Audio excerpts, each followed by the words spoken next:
What matters is like the values and the potential for the good that the technology has, but it's technology. So we humans decided how we use it basically, and we can use it for the good or for the bad.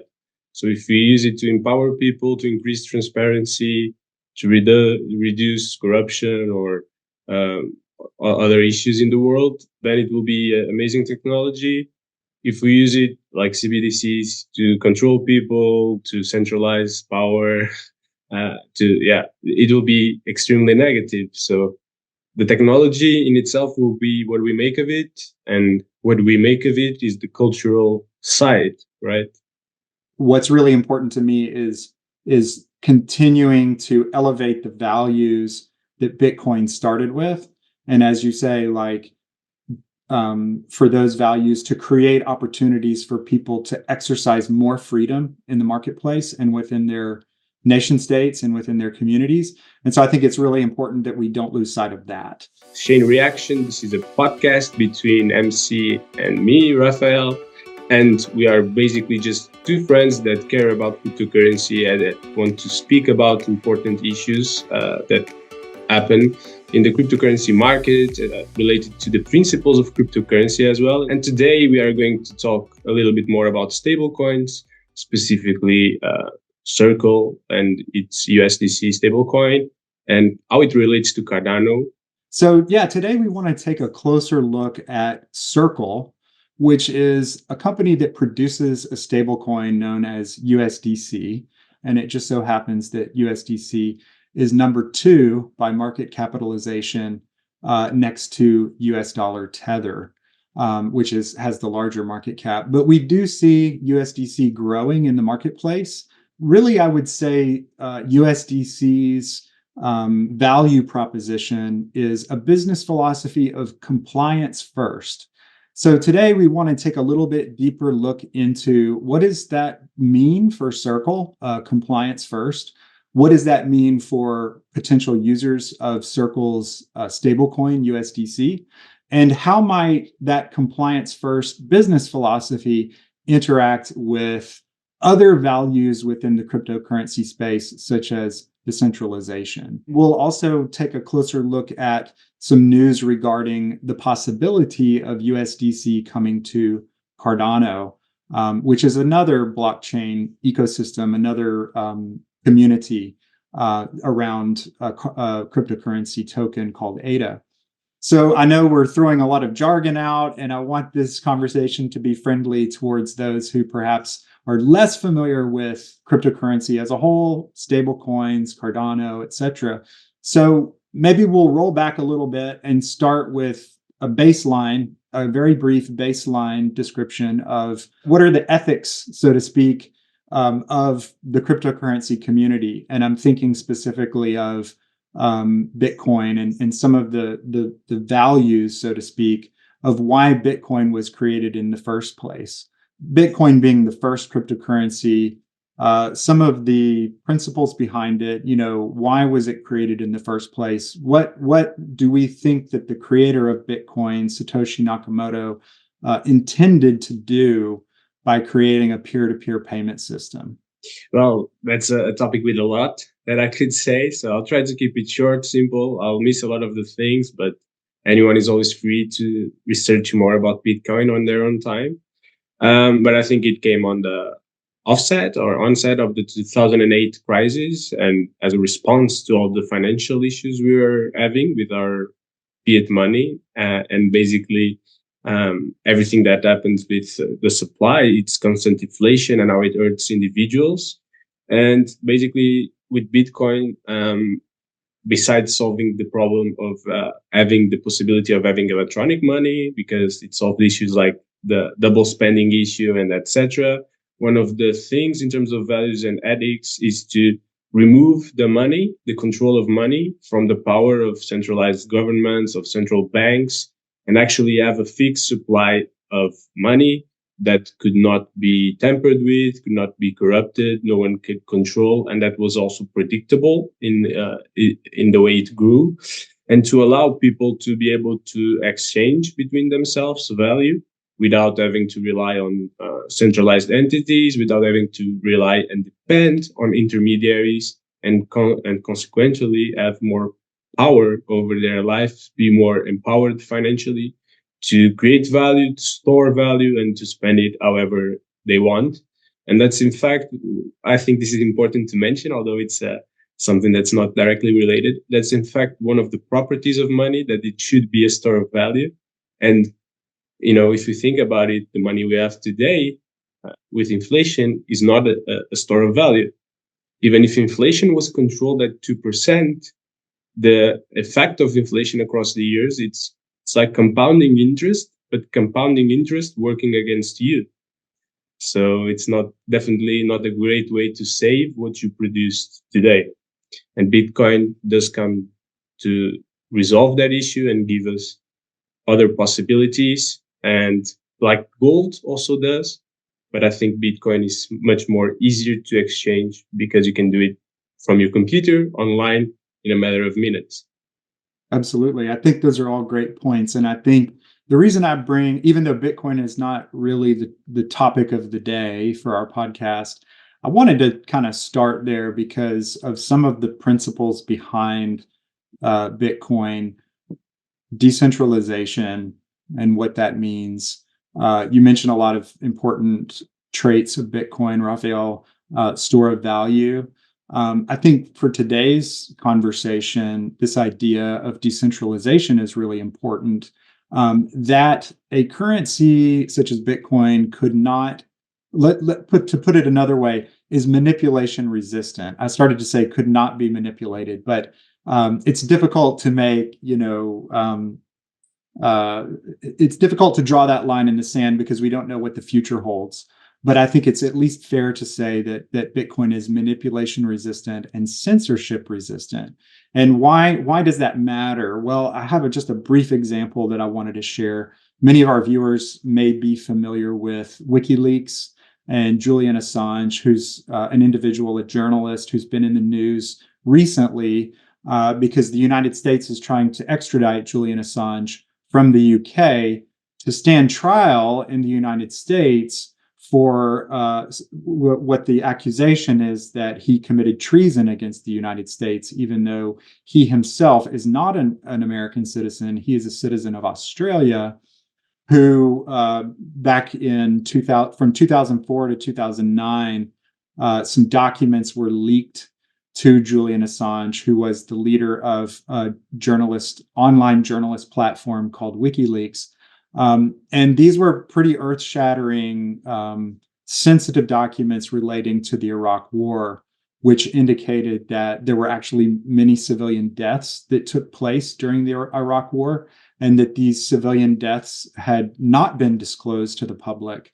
So, among other sensitive records from the Iraq War, these records that proved that many civilians had been killed during the Iraq War became public because of the journalistic work that Julian Assange was doing. And of course, it was very controversial at the time. He's been in a legal battle for many, many years. But at the time when Julian Assange released these records to the public on WikiLeaks, the traditional banking system, as well as payment systems such as Visa and MasterCard, blacklisted WikiLeaks, meaning that individuals who believed in what Julian was doing as a journalist, who wanted to, make donations to support him financially, were unable to do so through the traditional financial system. Of course, we know Bitcoin was just starting to come up in the world in 2009. So Bitcoin had not grown into the payment system that it is today.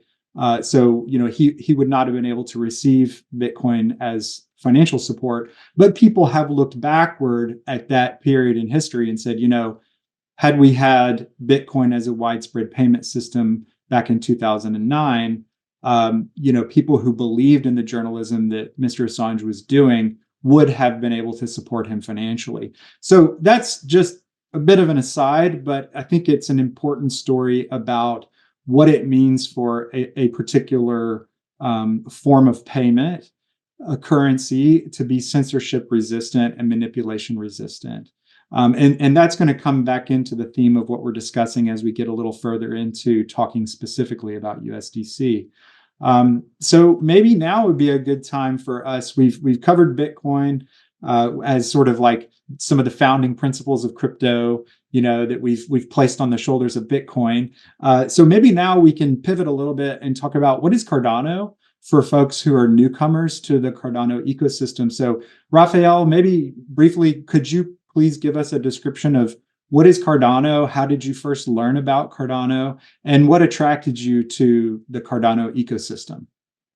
That's very interesting. Basically, Cardano is also another blockchain, another cryptocurrency like Bitcoin. It follows a lot of the same principles of Bitcoin, but thanks to its model, its extended UTXO model, Bitcoin also uses the UTXO model. I'm not going to explain what it is, it's just the way you settle payments in Bitcoin and Cardano. And thanks to that, you have programmability. So this means you can create some smart contracts that are basically rules that are executed automatically through the blockchain.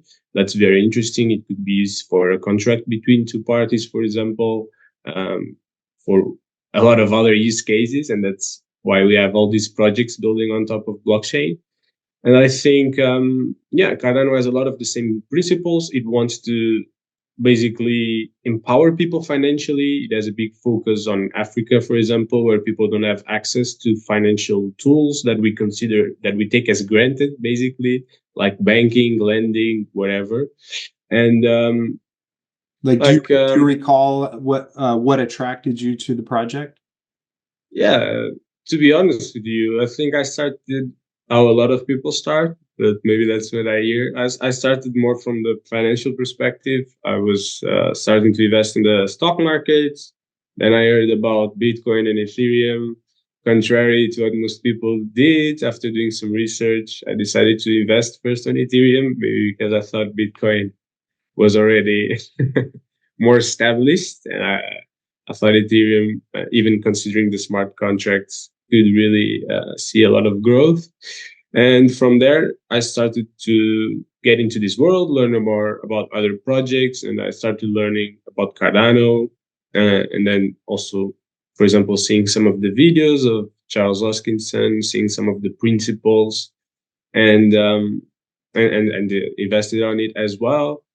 And I think it was also a very important part of my journey in terms of connecting with the principles of why this transformation started. And there were principles that resonated a lot with me because I was just dissatisfied with the way the world works, basically the government and all the issues.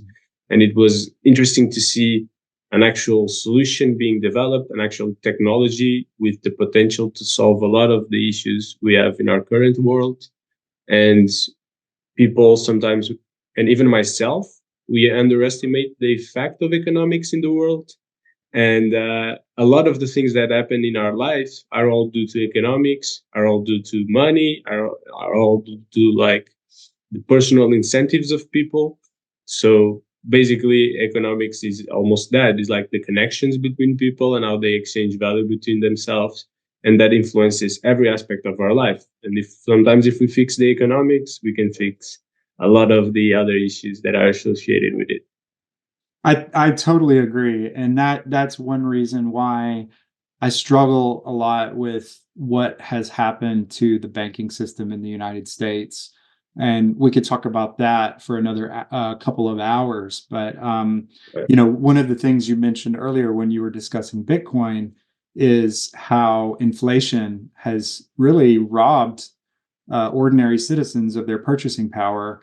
And I think that is a point that we can emphasize because there's a statistic that indicates that ever since, for example, the United States dollar was essentially privatized by the Federal Reserve System and then later removed from the gold standard, it created a black box scenario where the Fed could create Federal Reserve notes or dollars at their discretion, I would say without any real meaningful oversight from Congress. And so, although the Federal Reserve has had a mandate to maintain peak employment and minimize inflation at a target of 2%, ever since the dollar has been removed from the gold standard, we've seen our purchasing power decline by, I believe, the last figure was over 98%. I mean, that's a huge erosion in purchasing power. And when you also mentioned the financial crisis of 2008, which was part of what really inspired the creation of Bitcoin, I lived through that. I saw the outcome of the financial crisis in terms of, the Treasury and the central bank system and the Federal Reserve essentially bailing out these large financial institutions, which had over leveraged themselves in the housing market and created this bubble of mortgage-backed securities and derivatives that eventually, when it popped, created a huge, almost a recession, almost depression in the United States. And then the outcome of that was that we have seen some of the same players who were at those large financial institutions now working at the US Treasury and at the Federal Reserve. And this is after they received large amounts of capital to keep their banks and institutions afloat in the aftermath of the 2008 crisis. So what you see is an inside circle of people who are very powerful and elite within the banking system who are able to maintain control while all of the losses are mutualized amongst the ordinary tax-paying population by way of inflation. Because every time the Federal Reserve creates new dollars and injects liquidity into the system, it devalues the dollars that are sitting in your bank account. And so in that manner, it mutualizes the losses among all individuals holding dollars. So I think that's an important point. I kind of backtracked there, but I think it's an important point because one of the reasons that I was really attracted to Cardano was in listening to some of the things that Charles Hoskinson, who's the founder of Cardano, back in 2017, I think was when I first discovered Charles Hoskinson, and listening to some of his YouTube videos and the things that he spoke about in terms of what were the goals of what he wanted to accomplish with a cryptocurrency. And I just found that he was speaking my language because he was talking about a lot of these same themes that Rafael, you and I are talking about today in a way that made sense and showed what appeared to me as a viable alternative to the Federal Reserve System. And I've continued to follow Charles throughout his leadership of Cardano. And one thing I hear him say quite often when he speaks about what he calls first principles, meaning the things that I think first principles being the ethics where you start in terms of your decision-making process. If I could put words in his mouth, I think that's what he means by first principles. But I've heard him say often that his first principles include freedom of expression, freedom of association, and freedom of commerce.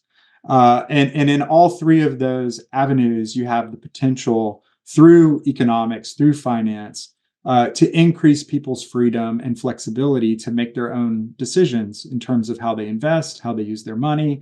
And if you can also maintain that purchasing power, then you give people a brighter future, right? And so I think that's what's really exciting to me about Cardano is an alignment of values and something that's really hopeful and optimistic about the future. So I think it would be a good time now, Rafael, for us to just briefly touch on stablecoins, which is more apropos to our topic. I know we've kind of taken a few detours, but kind of coming back to Circle and USDC, just to set the table for our listeners. What are stablecoins, Rafael? Can you give us just a brief description of what is a stablecoin? Yeah, they are basically tokens in a blockchain, but contrary to the normal tokens, they are actually backed by US dollars. So each token is backed by a US dollar in the bank account. So it has a 1-to-1 ratio, and you can at any point exchange, give one US dollar and get a stable coin, or you can redeem your stable coin for that US dollar back. And basically, stable coins are used in cryptocurrency as well as a bridge between the other cryptocurrencies and the US dollar, and as well as let's say,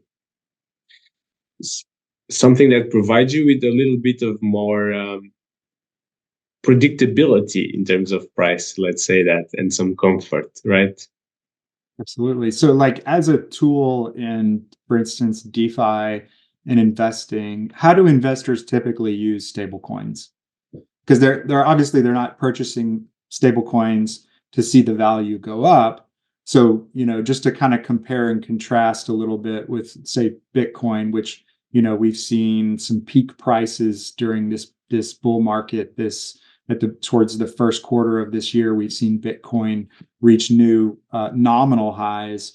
Meanwhile, a coin like USDC or US dollar tether stays roughly right at that dollar valuation. So what for maybe, again, newcomers to the space, how do investors typically use a stable coin? Yeah, so basically, I think people use it a lot to come into the market, to do the exchange, but also to take profits, let's say, when you're at a moment that you expect to have some more volatility in the market in a certain token, you can more easily take those profits, but you can also use it in DeFi. For example, you even have some pools, some liquidity pools where you can put two stable coins and get a yield for that, for providing that liquidity into the market. That's also generally seen as a safer investment, because even though you don't have upside potential, you also don't have theoretically much downside potential. One thing that I think it's important to mention is I mentioned stablecoins, but very from a fiat-backed perspective. So basically, where you can actually exchange, you have a centralized entity that does that exchange between dollars and the token, the cryptocurrency. But you can have algorithmic stable coins that try to stay backed to the value of the US dollar or the euro or whatever currency it's trying to peg against. But they do it through an algorithm, through incentives the cryptocurrency creates to try to keep that value. They don't actually allow you to redeem directly a US dollar. You don't have a centralized point of failure. But of course, you're dependent on how the algorithm works. And if it at any point doesn't work, if people panic, as we've seen before, that might be a risk those stablecoins can fail. And I think I'm right if I say that we haven't found a really stable algorithmic stablecoin, one that could really substitute decentralized entities. And that's why I think fiat-backed stablecoins are the ones people usually use more frequently. And I know we had some news recently concerning USDC coming to Cardano as a native token. And we had some, prominent and vocal social media influencers who really pushed for the implementation of USDC coming to Cardano as a native token, meaning that USDC would be integrated within the Cardano blockchain, would make it very easy to exchange USDC for ADA or some other Cardano token. And there was a lot of buzz within the community of people really wanting to see that take place. I've read some quotes on Twitter of some prominent personalities saying to Charles Hoskinson, just get it done, just bring USDC to Cardano. And Charles kind of pushing back and saying, why should I be the one to make this happen? In essence, if Cardano is this, community of stakeholders, why is it my job to make this change within the ecosystem? But I feel like, Rafael, you have a better grasp of kind of, if you want to just kind of take us through a recap of, because at this point, I feel like this is a little bit old news, honestly, like about USDC coming to Cardano. I feel like the stuff I'm reading now, people are kind of saying, well, USDC's kind of moved on, and that may be true. But so one may ask, like, well, why are we still talking about it? I think the reason that we're talking about it today is to unpack some of the issues inside of that decision, because it can easily come back around with USDC. And there are going to be similar decisions that the community is going to have to make as we go forward in terms of what are the trade-offs. And that's what we really want to talk about today, is what are the trade-offs of the convenience to have USDC as a native token, as well as bringing other investors into the Cardano blockchain, versus what do we give up by adopting USDC into the Cardano ecosystem. But I think for people to have a good grasp of that dialogue, I think it's important for our audience to maybe get a quick recap of like, what was the buzz about when this was kind of front page news in the crypto space? And I know, Rafael, you made a whole video about it, so on your YouTube channel. So I'd just love to hear your take on the news itself and the backstory. Yeah, I mean, yeah, maybe you're right. Maybe it's a bit old news. I did a video and people can watch it if they want. But there are even more topics, I guess, to speak about in terms of that topic and more considerations. But I think basically, to be honest with you, and as I said in the video, I would like to have a USDC in Cardano as anyone else. It's good to have a stablecoin that works on Cardano. Sometimes, you have the market cycles, you have fluctuations, you might want to exit for a while, conserve your power to then come back in a better time. It will attract more users. People will feel safer using DeFi and using all those things. So I do think there are some advantages. I think the question is, what are we actually willing to give up? Like I want to have USDC, but I want it to come to Cardano because it wants to. And I want to come to Cardano respecting, I would say, the community, the principles, and the technology. So like in Cardano, we have some amazing technology where we are empowered. The tokens we have are native tokens. They're actually interpreted, like read by the ledger directly. So they are not like Ethereum, where they are based on smart contracts. So this means that the tokens you have are actually yours, and nobody can claim them back through a smart contract. Nobody can freeze them. So you are empowered with these assets. And once you acquire them, you can spend them however you want. And that's a really good feature. It's a feature for a fair system that empowers users and that doesn't want like power to be centralized. It wants it to be as decentralized as possible. And if we are willing, like we were, because during this situation, we had people actually developing technology for USDC to be able to freeze assets and claw them back, because that was one of their requirements that was missing in the Cardano blockchain, and one of the reasons they presented to not want to come here. And besides the money, they also wanted 10 million, or at the time, around like 2021, it was around 10 million. Right now, we don't even know how much it would be, probably more, because a lot of inflation has happened since then with the whole COVID situation. But yeah, we were willing to give up all these important values just to bring USDC now. Because the truth is, I think if we are able to keep growing as an ecosystem, keep having some great projects, building here, more people using this technology, it will be a matter of time until decentralized entities want to come to Cardano. But I think we need to be very careful not to give up the power, like not to give up the important things of blockchain technology, things that really make it good compared to centralized alternatives. And at the same time, we need to consider other things, like, for example, the video of Charles Hoskinson, where he pointed, and other people have said that about Ethereum as well, that when you have centralized stablecoin and you have a lot of liquidity in that centralized stablecoin, basically, whenever there's a fork, the centralized stablecoin provider can only support one chain because it only has backing for one chain. So it will decide in which chain he wants to is supporting, and basically he will almost decide which one of the forks are going to be successful.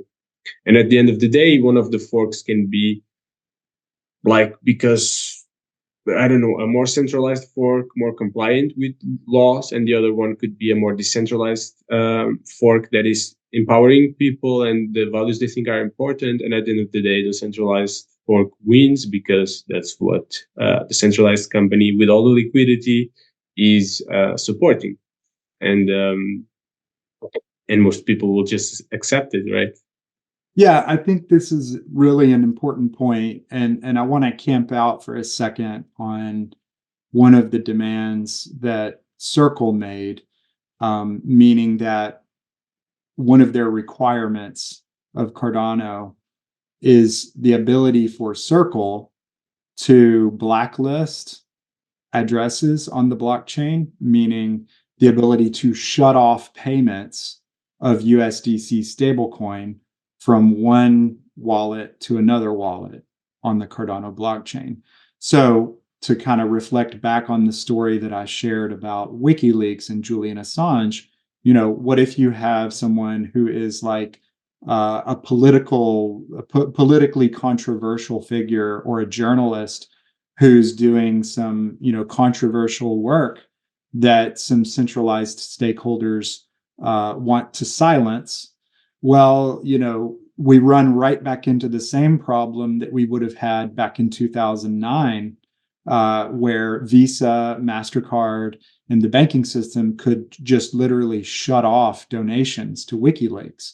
So it begs the question, I think, what are we really doing here? Like, are we recreating the traditional banking system by now taking what was originally a permissionless system and layering on top of that permissions and gatekeepers who literally have the power to control who's able to pay whom? Yeah, I think that's very important. And sometimes people also need to think about the eventualities, because I don't know, people imagine people that think we are in a democracy, like the current government, and they think, well, they will only do that for bad people, criminals, or controversial political figures. They will never do that to me. But we never know what the future holds, right? We are creating this technology, giving this power to centralized entities. But for example, in Europe, fascism is on the rise. We have in a lot of countries the far right winning, not winning, but almost winning the elections, really fighting with the rest of the political parties. And it might be, thanks to the wide insatisfaction of people, it might be just a matter of time until we have a far right government in one country.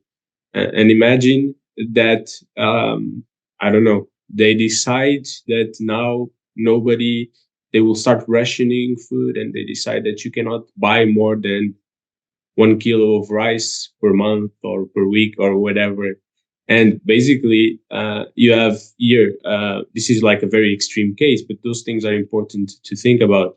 You have here a centralized entity that if they want to operate with these governments, they'll need to comply with the legislation.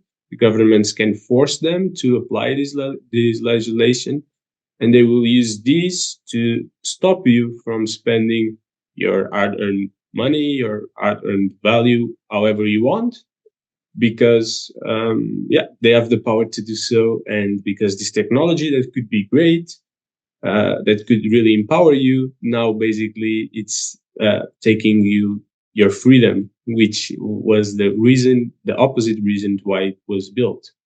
And that's really important to reflect on the potential of this technology. It is what we make of it, and what we need to do is try to make it as fair as possible to every individual, empowering every individual, instead of instead of creating exceptions just to go after certain people we don't like and that we believe don't deserve to have these rights.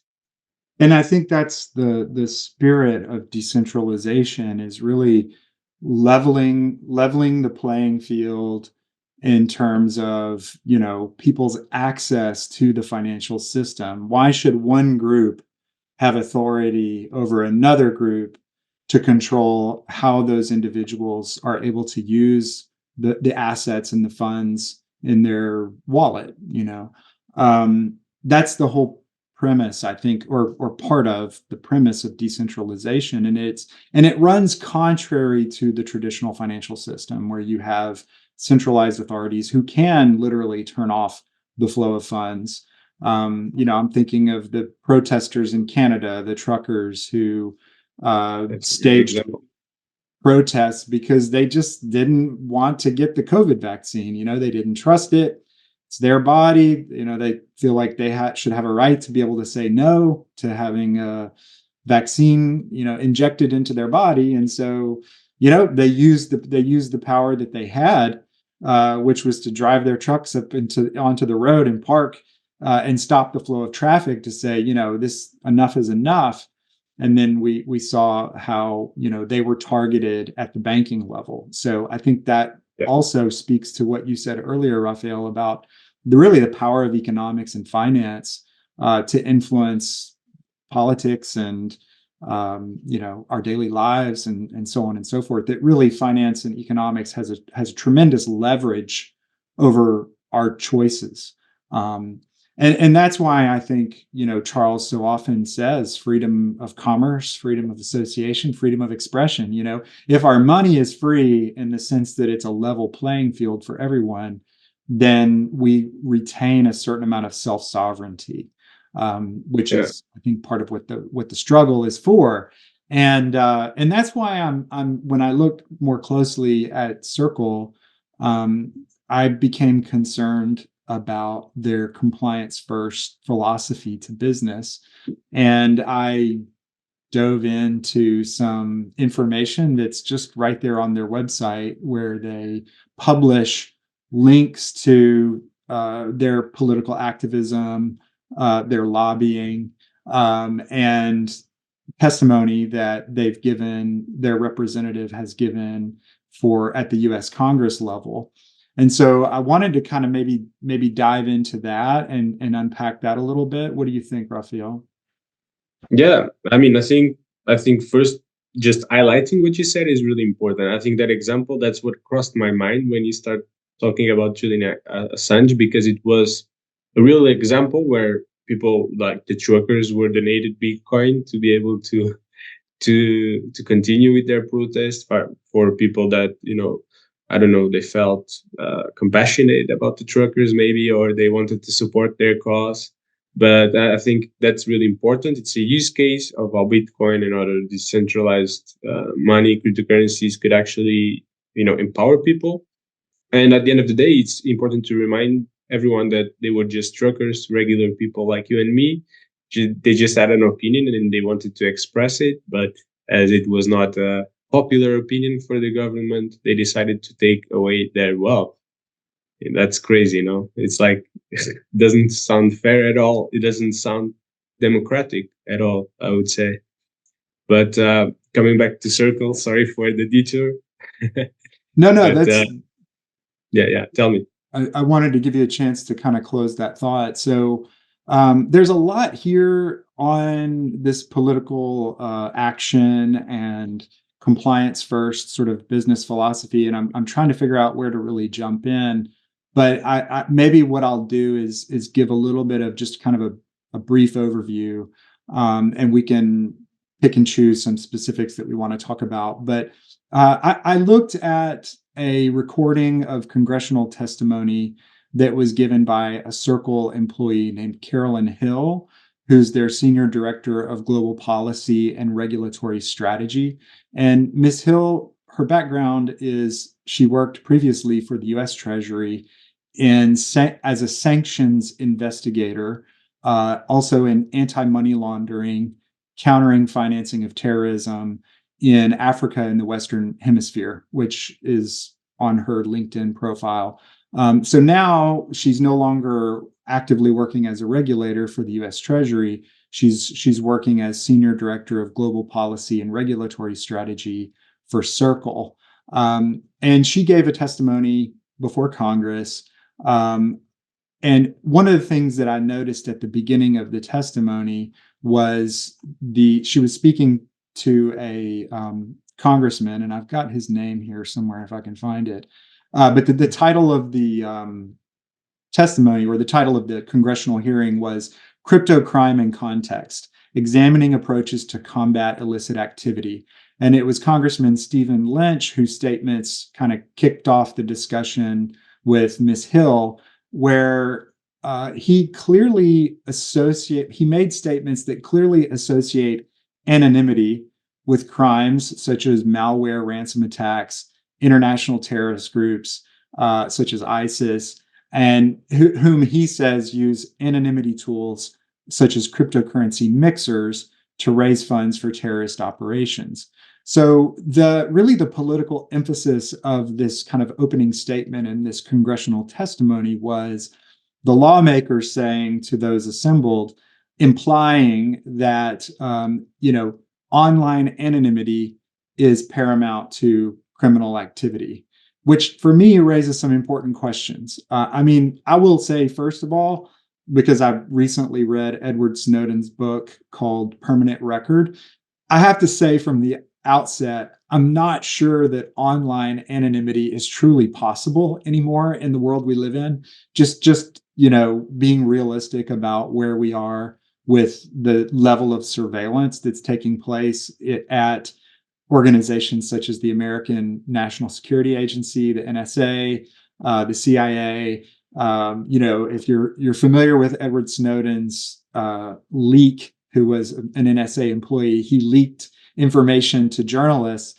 that pretty much showed that the NSA has the ability to basically view everything on your device, and you would be completely unaware, which was sort of really the largest, one of the largest revelations of what Edward Snowden leaked to these journalists. But I've also read that 99% of the information he gathered at the NSA to leak to journalists has still not been made public. So we only know 1% of the information that he gathered.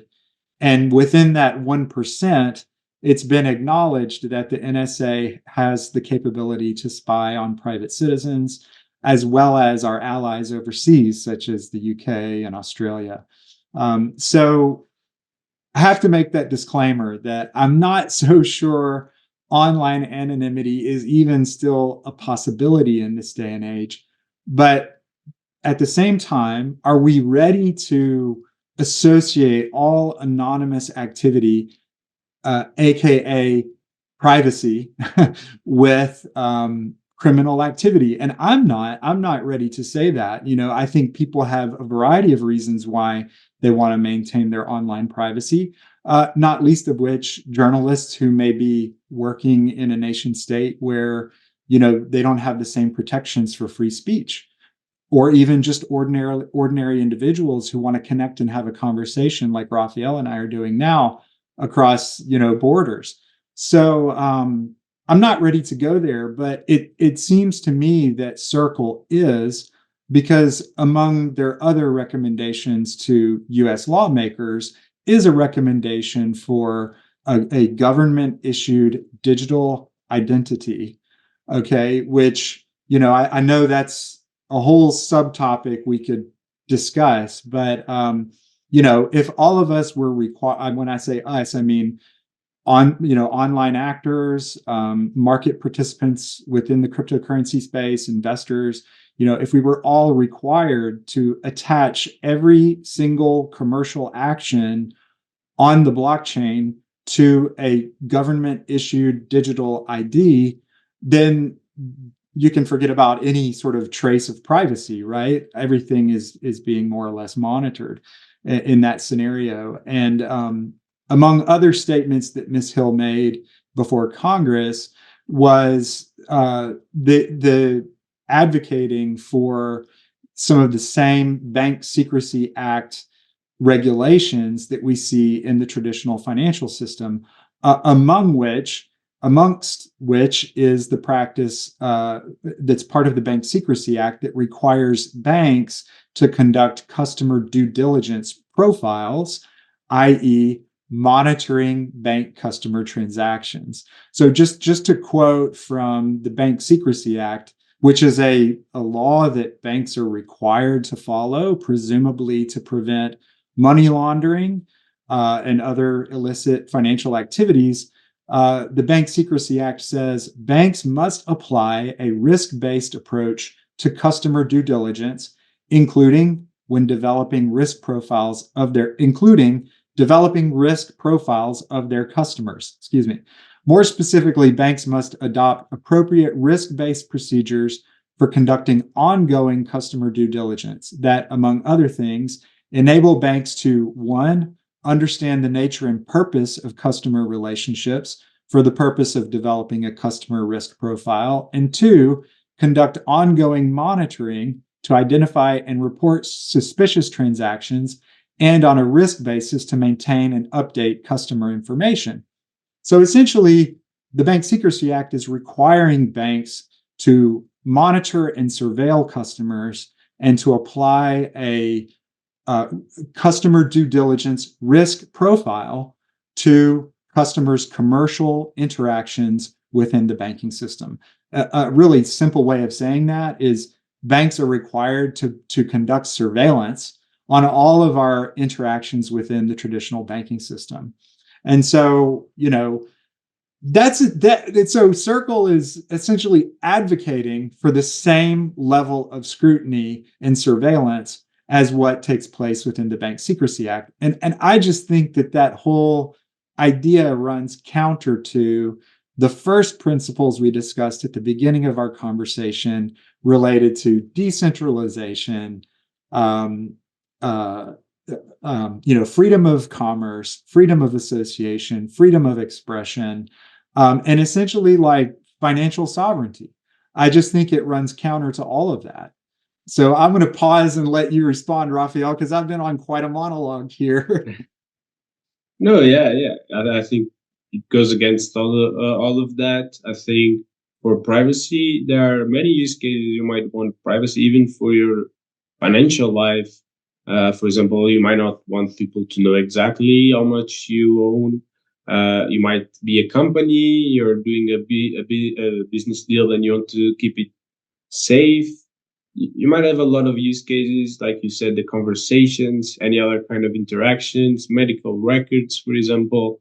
You have a lot of use cases where privacy should be, respected, I would say, because it's a right, it's a right to you.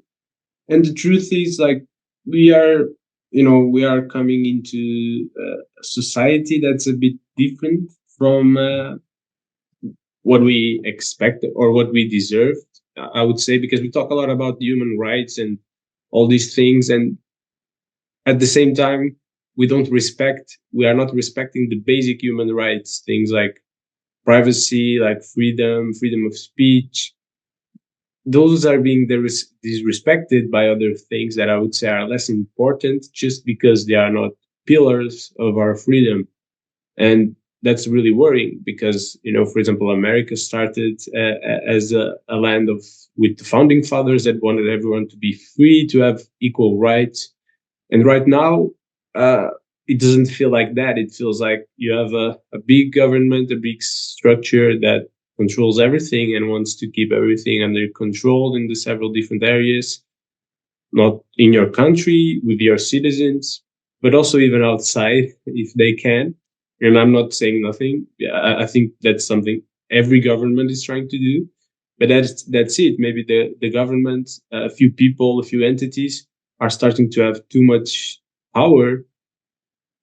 And all of us are losing our freedom, I would say, a little bit because of all of this. And picking up on what you said, I think you raised a very important point, because we were talking about all these principles of decentralization, empowering people, giving them freedom, and giving them control over their life, their assets, what they want to do, instead of being coerced by these measures that governments and centralized entities can have, especially if what we want to do doesn't align with their interests. So yeah, I think that's very important, because as we can see from this, maybe an entity that is just trying to gain some, let's say, some support from the government. I've heard a lot of times that Circle they aim to be the CBDC of the United States of America. That's one of their ambitions. So naturally, they do need to establish strong relationships with the government, with the entities of the government. So that's part of what they want. But at the same time, that doesn't really align with the values of crypto. And that's something people should consider when they want to bring USDC or any other stablecoin into Cardano? What are their values? And also, even if they have the right values, it's never good to give up too much of your own freedom and power, because the values are right today, but in a few years, you don't know how things will evolve.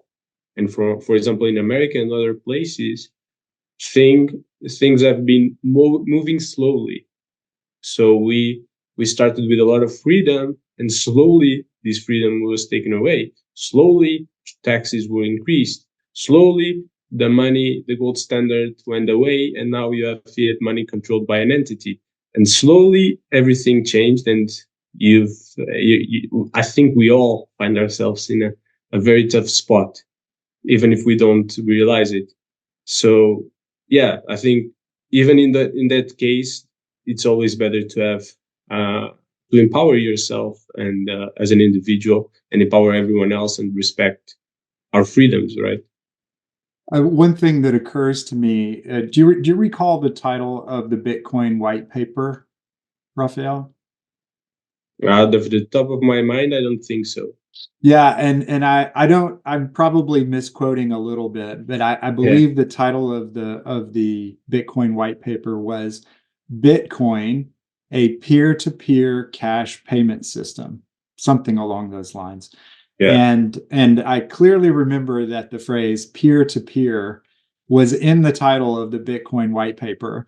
And in thinking about bringing Circle's vision of a stablecoin into a peer-to-peer payment system, we may as well draw a new diagram that indicates peer to circle to peer, because they would be sitting in the middle of what was intended to be peer-to-peer transactions, with the authority to cut those transactions off at will.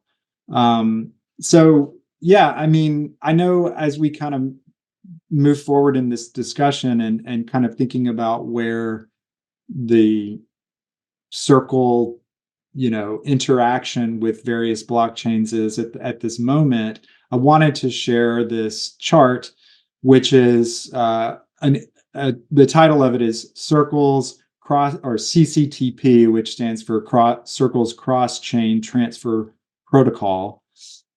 This is from the Circle website, and it shows where Circle is now integrated as native tokens, native stablecoin tokens, on all of these blockchains that you see depicted here with their icons. So like Ethereum in the top left, I believe that's Avalanche just below Ethereum, so on and so forth. These are all, popular blockchain projects that in some way or another interact with a payment system. Either they have a native payment system, or they interact with other layer ones to give users a payment system. And I thought it was a little bit ironic to see Circle kind of sitting in the middle of this diagram. And again, this is art. This is a graphic taken from the Circle website, right? This is how Circle depicts its own cross-chain transfer protocol. And from a technological standpoint, sure, like it's very convenient, it's very nice. If you own Circle on Ethereum and you need to move it to the Solana blockchain, it's very simple. The transaction's simple. It's very efficient, capital efficient, and so forth. But as you can see from this diagram, if the goal is to try to create a decentralized payment system, why do we have Circle sitting in the middle? Facilitating this transfer of value from one blockchain to another, and at the same time advocating for things like customer due diligence, surveillance, for national digital identity cards. I feel like with Circle's compliance first business philosophy, if they get their wish, then they really will have a large amount of leverage and control over all the blockchains pictured here. And you're looking at a chart that shows the top, these are 8 of probably, I don't know, the top 50 by market cap or top 20 by market cap projects. I mean, I haven't, fact checked me on that. In fact, check me on that, Rafael. But I'm familiar with some of these projects, and I know like Ethereum is huge by market cap, as is Solana's gotten up there as well in the top 10. So you're seeing a what I view as a lot of interference within what was originally intended to be a peer-to-peer system. Yeah, that's very true. And the diagram you're showing is almost basically the same between your USDC and the US dollar that you can redeem and that can go to your bank account. It's basically the same. So even for individuals, yeah, you're basically dependent on this entity, on them giving you the USDC, on them not freezing your assets. So that's something to consider. And these are very important topics, because I realize at the same time the convenience and the importance of stablecoins, especially as they make the process of bringing people into the cryptocurrency world much easier. They, at the beginning, it facilitates the interaction with cryptocurrencies because you see cryptocurrencies, you are learning about the technology, they are still very volatile, and you're thinking, well, at least here I have some comfort. So it does help newcomers and new users, but at the same time, it's a very important trade-off, a very important bottleneck, as you mentioned before, and it shows the need for the development of algorithmic stablecoins of something that is more decentralized and not dependent on a single entity, for sure. That pretty much wraps it up for today. There's so many things, so many directions we can take this conversation, which we intend to do. In our next episode, we will continue our discussion about the future of money and share your comments and ideas if there's anything you'd like to see us discuss on our next episode. And again, thanks for watching ChainReaction, and we'll see you again next time.